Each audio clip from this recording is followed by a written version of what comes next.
Hi, I am Coach Rebecca Smith, the founder and director of Complete Performance Coaching.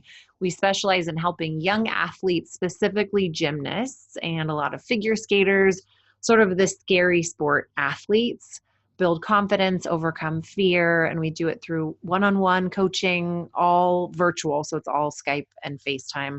And then we also have an online community called the Perform Happy Community, where we basically help young athletes thrive and get over the demons so they can be their best. Ooh, I love how you said that. So demons, what are those demons? Like, what are the biggest things that you've noticed that holds athletes back or parents of athletes from them succeeding and performing better? Yes. So the number one is fear. No question, fear. It's what held me back. It's what holds back basically every athlete who comes to me. And there's two forms. One is sort of skill-based fear that comes up in practice more often, where they can go to a competition, do great, pull it together, have an awesome meet, and then they go back to the gym and all of a sudden they can't do their skills anymore. And there's the other type of fear, which is you do great in practice, but then you go to a meet and you fall apart. And that translates to a lot of different sports and beyond sport, but those are kind of the main two, is that the perfectionism and being like really tightly wound prevents you from being your best in practice, or the pressure to succeed takes you down in competition and makes it so that your body tenses up and you just can't perform the way that you can in the other. So the goal for most people is to get it to all even out. The best you can at practice and the best you can at a competition. That's the goal. Yeah, absolutely. So did you do gymnastics as well? I did. Yeah, I was a gymnast from age 2, started with the tots with my mom. And then I got too wild by kindergarten. So my mom pulled me out for a little bit. And then I was back in and fell just head over heels in love with gymnastics and did it until I was 14. And the fear was what took me out of it, actually. It's just how it all kind of came full circle for me with this. Care to elaborate on that a little bit? Like, what was your personal experience? Maybe someone's going through that right now and they see, oh, I have hope to actually help people in my future as well. Yes. So I was both types of fear. A lot of the time people are one or the other. I was lucky. I was both. I was the kid who on the beam, I would shake so hard that I think my first beam routine, I got like a 4 or a 5 because I was so wobbly, because I was shaking. I was convulsing on the beam because I was so terrified. So there was that. And then in the gym, I was totally hit or miss. I could do my tumbling one day and the next day I couldn't do it. I could do my back walkover on the high beam one day and I couldn't do it the next. Or I'd have to have my coach put one finger against my back so that I knew she was standing there so that then I could go for it. And then she would get frustrated. It was, but I cared and I tried and I was a nice kid and I had nice form. And so they were kind of willing to deal with me anyway, even though I was the gym head case. Oh, it was so stressful because then I had a couple coaches. One coach was really sweet and would always put her finger against my back. And then one coach was like, do it or get off my beam. And so but neither of them really worked. Right. So that was the trouble, was that they tried everything they could and it could not make me do the skills my body was capable of. And so eventually I gave up.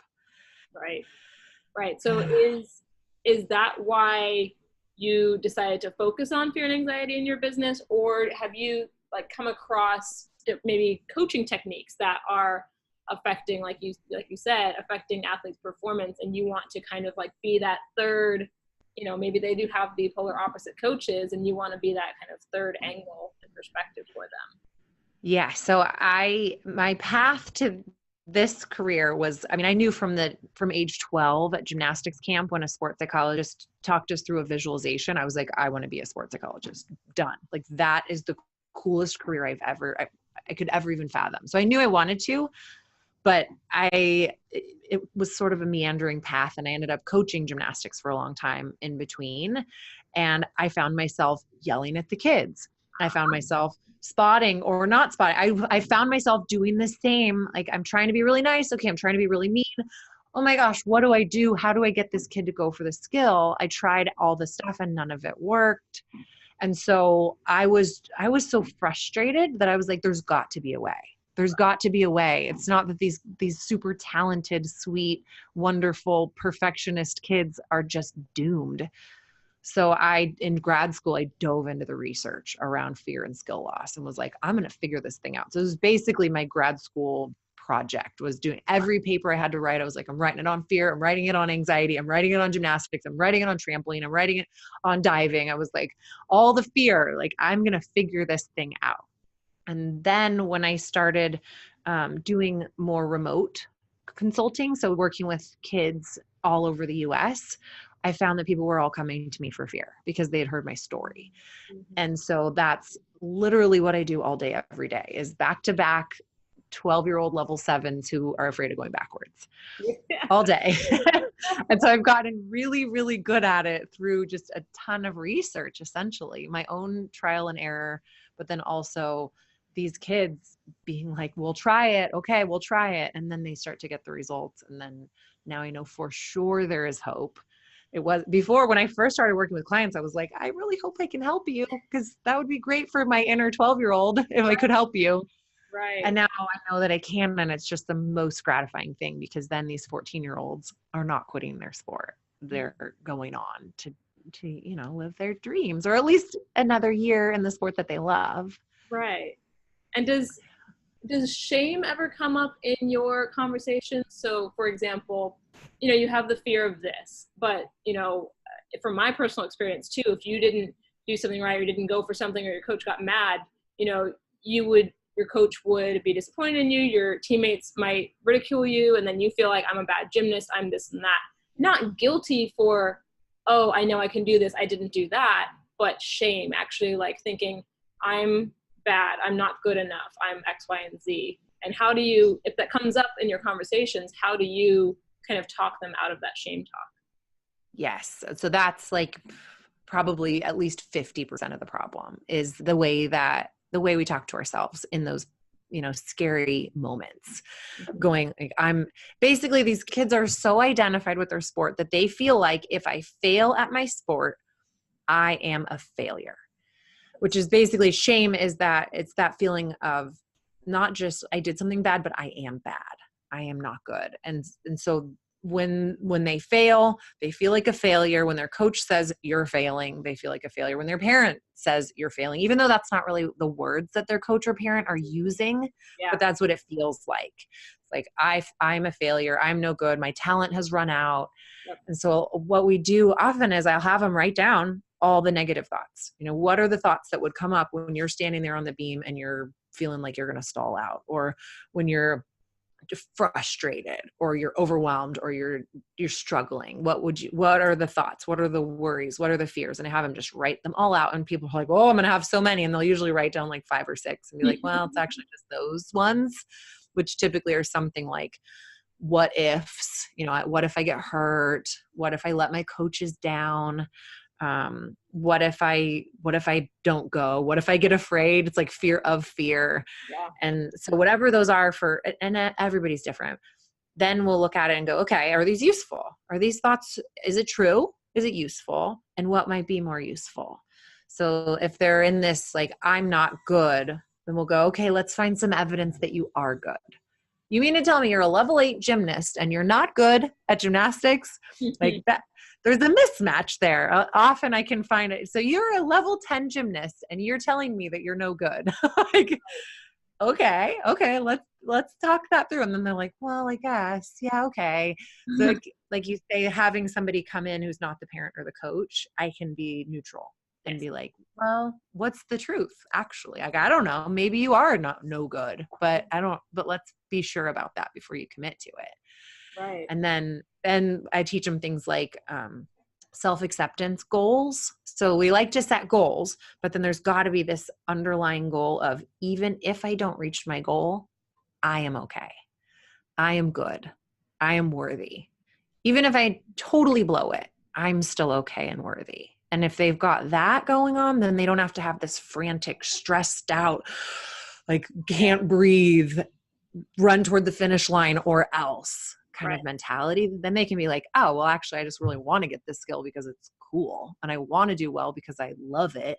Right. instead of I have to Yeah. or else. Exactly. And I think I wish it would existed, back then, but that is exactly what so many girls end up leaving the sport, for and because, especially elite gymnasts, because, it becomes a must, it becomes a have to, it becomes a job, an obligation, a chore, then it feels like work, then you lose the fun, then you don't feel like doing it, you dread going to practice, and that sport that you love so much, especially after you leave and look back, you're like, wow, I miss it, I need to be a part of it. That's why we both ended up back in the same sport and career. It's that cycle, and I think that is really something that's going on right now in the sport of gymnastics, that I feel like a lot of parents are also holding their children back. I just had somebody message me a couple weeks ago about if she should put her daughter into gymnastics, and that never used to be a question before. It was just like, gymnastics is the best sport to start your kids in for like body awareness, and now the kind of atmosphere and vibe of gymnastics has kind of been tainted, and I'm really curious to see how next year's Olympics go. So what do you think about the atmosphere of gymnastics right now and all the changes going on? Do you have opinions? Do you have maybe like some thoughts about what's going to happen? Yeah. So all I know is what, my little sphere of influence is. And so one of my goals as being a high performance coach and being specifically involved in the sport of gymnastics is that I want to help parents and coaches raise happy, healthy, successful athletes in that order. Happy, healthy, successful. Where I think forever, for this, the last 20, 30 years at least, it's been successful athletes and then hopefully happy, healthy sort of trails behind somewhere. Mm-hmm. But if not, it's fine because you got your medals. Yeah. And that's so not, I work with like adolescents. I work with 12-year-olds, girls who there's still so much of life, not just gymnastics. Yeah, gymnastics, you're going to age out by 17, right? Or maybe if you're really lucky, you'll get through college and be 22. Right. But then you've got a whole bunch more life to live. Yep. So why are we sort of destroying the human psyche for 15 years? To then either make it to that college or not, make it to the Olympics or not, make it to that level or not. What if you get injured? What if you get a setback? Who are you going to be? Right. So that's, so my whole purpose is to have these, 14-year-old happy kids who they're in control of their body. They're in control of their mind. If somebody tells them do it or get off my beam and they don't feel safe, they get off the beam. I would rather that the kids I work with have life skills to advocate for themselves, to be strong women and men, to be, business owners, to be leaders, to be wives and husbands and daughters and friends that are worth spending time with. That to me is more important for my little girls and for the girls that I work with. And anybody who really wants their kid to win at all costs, they're just not going to work with me, And that's okay. Everybody can, you can go work with somebody else. But for me, it's like, if I've had parents actually go, can you help my daughter realize she needs to lose weight so that she can get better at gymnastics? And I just am like, oh God, can I get in a room with your daughter without you, mom, so that I can talk to her about what's really going on? But typically I'll be like, I don't think it's a fit. Yeah. Because that's the culture shift that has to happen in gymnastics, is that yes, we can be excellent. Yes, we can strive for excellence. But if it's at the cost of health, mental or physical, then it's just that can't be acceptable anymore. Right. That's my perspective. Yeah, I love that. And I agree.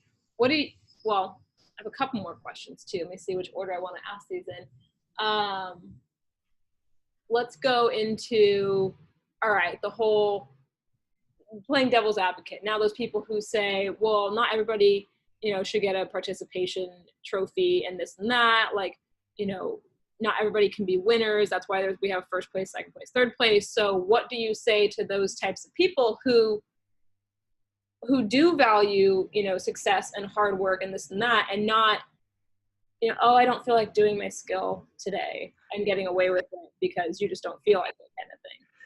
Yes. So most of the girls that I work with are, the typical gymnast, type A, high strung, achievers, straight A's in school. And often I will kind of help them lighten up a little bit. And I go, okay, what's the risk, the true risk that you are going to become a slacker? Like Danielle, I'm sure you fall into this category. What's the risk of you becoming a slacker? Like pretty slim, right? So if we were to cut down the stress and allow you to just enjoy and maybe get just an A instead of an A plus, but get to have this amazing happy life, wouldn't that be so much better? So the first part of the answer is that most of the kids I work with, they're not at risk of being lazy. These are not kids that are going to just be like, oh, forget it, I'm not going to do that extra set of conditioning. No, they're going to be like, I have to because I need to, because I want to be perfect, because I'm just wired that way. Yeah. I mean, I go to Bikram yoga and I'm like, I'm going to win yoga, because of my gymnastics mind. I'm going to be the best, most sweaty, most slippery, most bendy person in this room because I am just wired that way. So true. So there's that. But then on the other hand, I want people to stop fearing failure, because that's really what it is. It's this message that failing is not okay. And that winning is the only thing that matters. But if you look at successful athletes, Olympic athletes, they are not the ones who never failed. They're the ones that keep getting up and keep getting up and keep getting up and keep getting up over and over. When they fall on their face in the dirt, they get back up. Simone Biles, she had a horrible season in 2013. Her coach scratched her from vault, was like, you are not vaulting. You're too erratic. What is wrong with you? And instead of being like, oh, wow, I peaked, she went on to greatness because she kept getting back up. And that's the thing. So we don't want to be like, it's not okay to fail. We just go, if and when you fail, you learn and you step forward into more greatness later. Yeah. But not to discount the value of failure. For parents who are like, win, win, win, win, win. Well, no, either win or learn. It's either way, you're looking good and you're inching towards your greatness. Exactly. And I know you mentioned in our conversation we had on the phone previously that you think that fear and confidence are opposites. And now, why do you say that for our listeners? So that is basically the cure for fear, is confidence. I know it's like, oh, so general, like get more confident. You're going to be great. If it was only so simple, but they're basically two ends of the spectrum. And if your fear is higher than your confidence, then the fear is going to win. If confidence is higher than the fear, then the confidence is going to win. And so a lot of the time when people are struggling either with performance anxiety or with a mental block or skill loss, they have lost confidence. Their brain doesn't believe that there's enough information to know for sure they're going to be okay. And so that's what confidence is. It's knowing I'm going to be okay. It doesn't necessarily mean I'm going to be perfect. But it's that solid foundation of it's going to be okay. And that can come in the form of faith, like self-trust, self-belief, but also just knowing you have enough information. Yeah, I've put in the work. I've put in the time. I've done this successfully. I've tried this progression safely. I've done this drill correctly. I'm talking positively to myself. My coaches believe in me. I see it in my head. You kind of have all the elements, all the ingredients for confidence. And then the fear, instead of being this loud booming voice, is just kind of like a whisper in the back of your mind. But the confidence is bigger and louder. And then it doesn't matter. It's not that it's completely gone for a lot of people because it's scary. Gymnastics is intense. Yeah. It's not easy. So of course you're getting ready to do something crazy down a 4-inch balance beam. Your brain's going to be like, you sure about this? And then the confidence goes, yes, I am. And then you go. And so anybody who's dealing with fear, it's, the question is, how do I build my confidence up in this moment just a little bit so that I can push through? And maybe it's something you say to yourself. Maybe it's someone else who can see the situation more clearly because they're not in fight or flight right now. And they can go, girl, you are ready for this. You are prepared. I believe in you. I've seen you do it. Get out there and kill it. You got this. And that can chill you out. Or you can see it happening in your head where your brain will go, oh yeah, I do know how to do this. It's like sometimes you just need a little boost of confidence and it comes in many different ways. And for everybody, it's different. So you'll want to know what is your booster? What is the thing that gets you over the edge? For me, it's like my husband. He's always like, oh yeah, you're going to fail just like you always do. Sure. Because I know he believes in me so much that I feel ridiculous when I'm like complaining about being nervous. Absolutely. That's overcoming those limiting beliefs. And for those listeners who have never done gymnastics, or you're just an athlete, or, you know, maybe you haven't done a sport, but everything that we're saying can apply to your life in some way. I'm thinking about people who can take this fear in general, confidence in general, like certainty, all of these topics that we're discussing. It can be fear of buying a home. It can be, uncertain if you're ready for kids. It can be uncertain if you want to ask for a raise and you're afraid what your boss will think, like all of that stuff, fear of a presentation or a test if you're a student. So how can we help people feel like themselves again, take the first step into being their best self, living at their full potential, performing better? You know, what advice can you offer them? So for anybody who's in one of those situations, those like don't make the wrong decision type of situations, which, oh my gosh, my whole 20s, I feel like was like, don't make the wrong choice. You're going to have to live with this forever. I was really in this, as soon as I get this one figured out, the next one will be easy. And then I realized, actually, no, they just keep coming. They really, like, life is life. You're just going to have a lot of decisions. So take a breath. Like, take a breath. Just relax your shoulders. Be present, because everything is not falling apart. I always was like, I have to do the right thing. What if I this? What if I that? And I'm like, no. Everything's cool. I'm okay. You know, that self-acceptance piece. Yeah, I'm okay. All I got to do is what's in front of me. And I'm going to do that to the very best of my ability. So for athletes, it's step, jump, kick, point, you know, whatever the physical thing is that you have to do. For anyone who's not doing a sport, it's pick up the phone and make that call.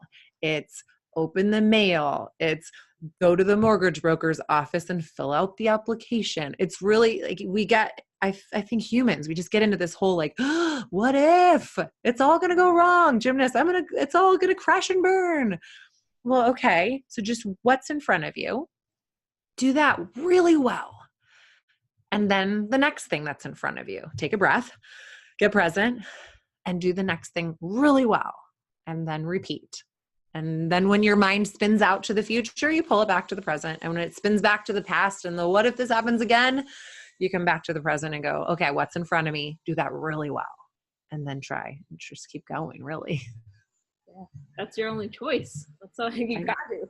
If you have problems, you know, the only people who don't have problems are dead. So you got problems and decisions to make the rest of your life. So I guess the last question I have for you is, we ask this to every guest who comes on the podcast, is what does it mean to train like a gymnast? So I love thinking about this question, because like you mentioned, the culture is shifting. You know, so I would say when I was a gymnast, or even, you know, before that, training like a gymnast is like all or nothing, all full out, which there's some really great things about, you know, the great side of perfectionism, where you are determined and you are committed and you are not in this instant gratification mindset at all. It's long game. You show up and you pay your dues. And then after you try 1,000 of that skill, it clicks.